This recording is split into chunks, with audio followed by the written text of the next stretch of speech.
I'd now like to present Annetta Zabala to give a brief note on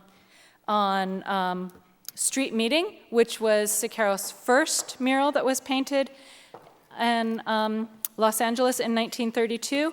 It was the reason he was brought to Los Angeles was to teach a fresco class at Chenard, and then was deemed so controversial that it was immediately destroyed. But Annetta is going to tell you more about that herself. Annetta Zabala earned her master's degree in the conservation of wall and easel paintings from the Academy of Fine Arts in Krakow, Poland in 1990, and a postgraduate certificate in conservation from the Strauss Center, Harvard Art Museums.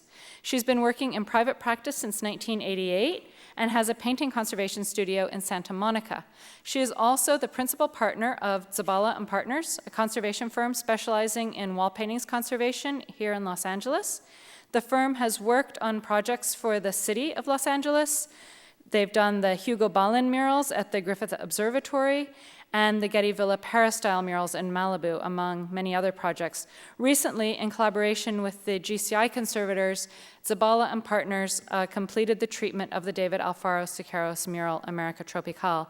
And I have to say, it was really the talent of Annetta that brought America Tropical to the level that it is, and such a great transformation. So we thank her for that. The firm is currently carrying out the conservation treatment of the Hugo Ballin murals that are at the Wilshire Boulevard Temple closer to downtown Los Angeles. So with that, I'd like you all to welcome Annetta. Thank you.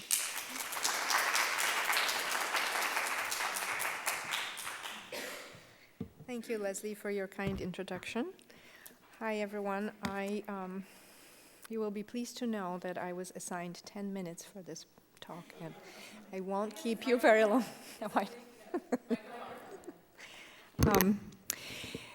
Suzanne Muchnick, our esteemed art reporter for the Los Angeles Times, began in her most recent article in anticipation of the unveiling of America Tropical mural by saying, America Tropical must be the Los Angeles most famous invisible artwork. I would like to borrow this fantastic line to describe the Street Meeting mural, as it really is invisible to date. In 1932, Siqueiros was invited to teach a fresco painting class at Chenard Art Institute in Los Angeles, as Leslie mentioned. In the course of a few summer weeks, he painted a 2-story mural, Street Meeting, on an exterior wall of the school building. One of the Siqueiros' contemporaries and an artist said, when Mrs. Chenard brought Siqueiros here, there was an uproar. People said to throw him out because he was a communist. It never fazed her. She was not concerned about his politics. What interested her was that he was an experimenter with new materials and had new ways of working. He painted a mural on the back wall of an inner patio of the school. It looked like a labor organizer or political organizer haranguing the Mexican peasants, but it wasn't particularly a political thing.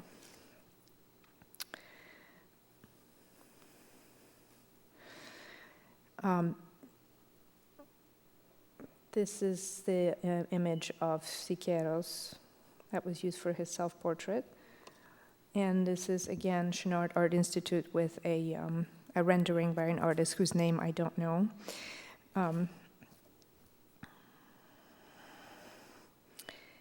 And a poster advertising a class taught by Siqueiros in 1932.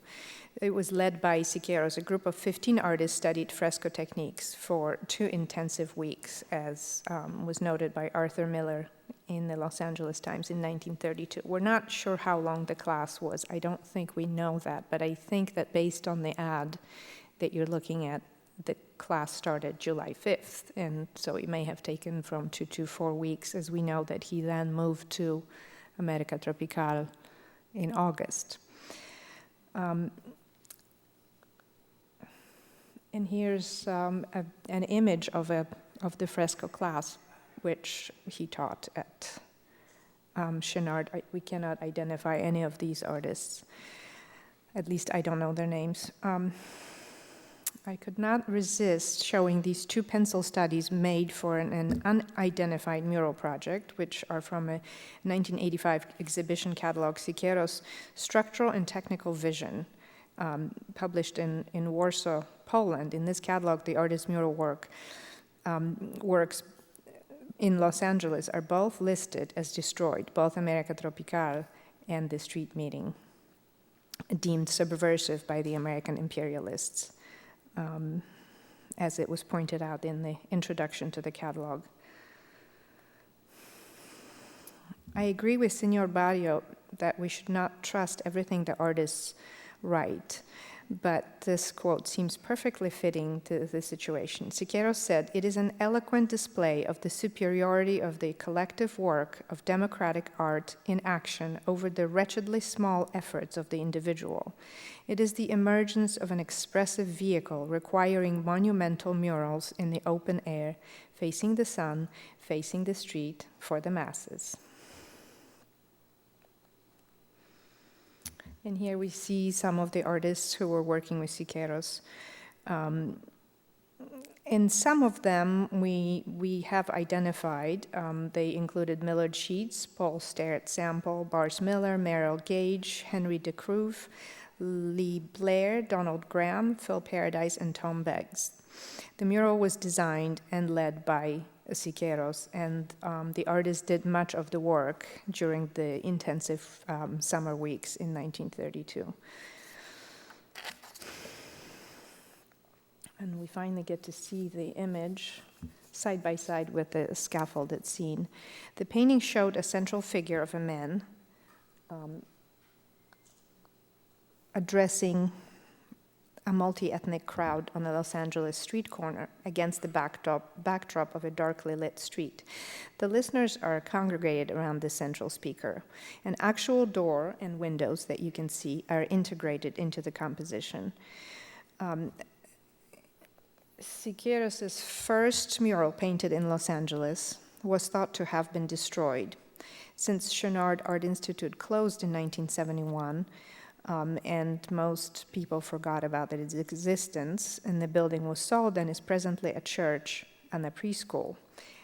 In the last decade, however, David Turget, the president of the Chouinard Foundation, investigated the possible existence of the mural in the original school building and thought that he found enough evidence to investigate further. In 2004, he asked conservators Leslie Rayner, Christopher Rudis, Carolyn Talent, and myself to undertake investigations to determine if the mural is still extant. And you can see the current image of the Korean church and school, and this is the wall with the three windows at the top, and this side image of it here, and of course the same wall with the mural that we suspect is still there.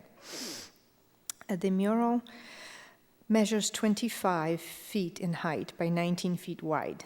The building was since remodeled, and at this time the lower 53 inches, approximately 53 inches, are clad in tile, and this space serves as a kitchen. There's a drop ceiling in the kitchen with a crawl space between the lower story and the roof. And the upper wall is an exterior wall, which I will show you at a current composite in a minute. Since the plaster of the mural has been overpainted overall, we found variable textured patches throughout the surface. Tapping indicated that there's some delamination of the plaster, and delamination may have occurred between the original plaster and the wall, or between the patches, or the combination of both. The Korean church staff reported to us that sheets of plaster had fallen from the wall in the 1990s as a result of an earthquake. And since January 2005, 2 fragments of plaster measuring approximately 2 by 2 inches have fallen from an exposed area, indicating that delamination is serious, at least in some places. The wall is poured concrete, and there are 3 windows along the upper section and a door located in the lower east section. And now currently the wall is divided into 3 sections due to the enclosure of the kitchen in the lower portion. The bottom section is an interior wall, which I had already said, clad in tile. It is 9 feet and 10 inches high. Above this, there's a crawl space. This is the kitchen. And if you can imagine the composition being around and above the door, this is our current composite where we show the upper exterior wall, the presumed crawl space, and then the section of the mural in the current kitchen. We did not want to leave the paint exposed and unprotected on the upper exterior section of the wall, and so both exposure windows were protected with blue tape, which you saw. Of course, we recommended that the tape be replaced with a breathable fabric until a protective shelter can be placed over the mural wall, but we have no idea if anything's been done, likely not. So in the course of our investigation, we took careful measurements of each of the visible sections, and that's how we came up with this new composite. The crawl space was not accessible during this investigation, but this composite shows that how much of the composition is concealed under the crawl space. Since the mural has been overpainted several times, and with more layers in the lower section than in the upper, and possibly fewer in the crawl space, it's difficult to determine the condition of the various sections exactly. There are, of course, electrical outlets, switch boxes installed on the lower part of the wall, so there's damage to be expected, losses from nail holes, etc.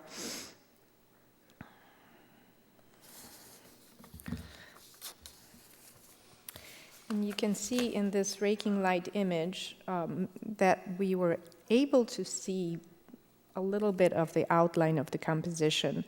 The plaster substrate of the mural appears to be white.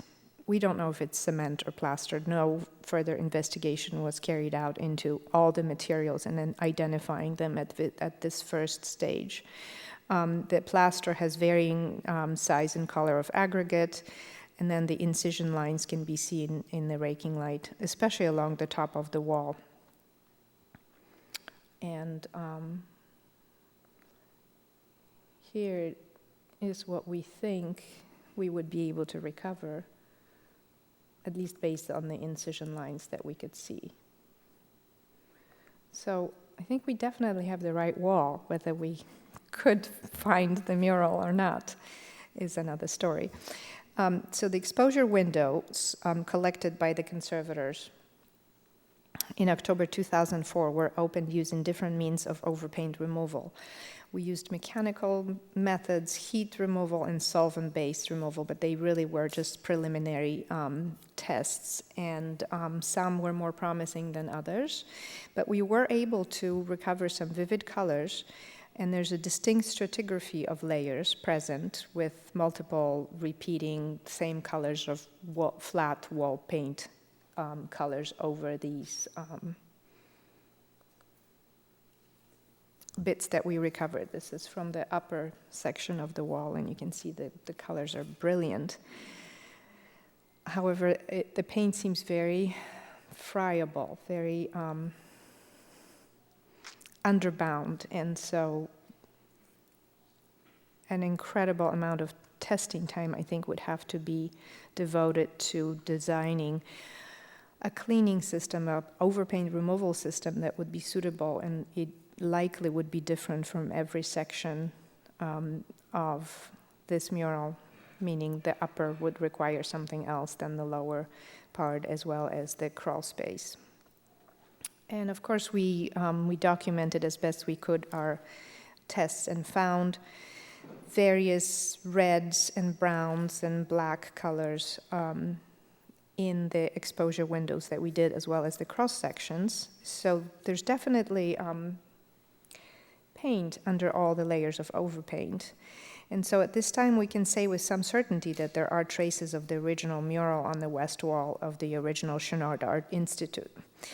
Since there are evident incisions along the top of the wall and above the door that match the design in historic photographs, the exposure windows reveal a layer of paint directly over the original plaster layer that could correspond to the scheme of the mural. And in cross sections, it is possible to see a thin paint layer directly above the plaster layer that could be the original paint of the mural.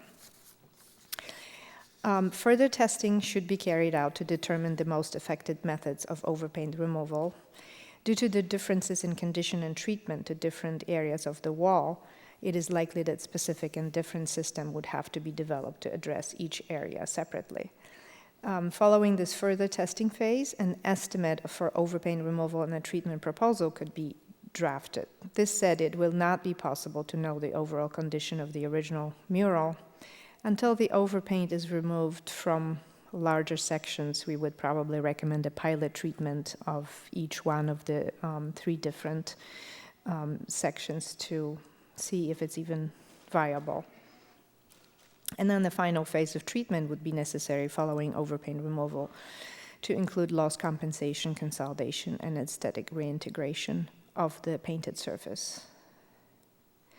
We hope that street meeting will have an equally happy ending as the other 2 murals in Los Angeles had.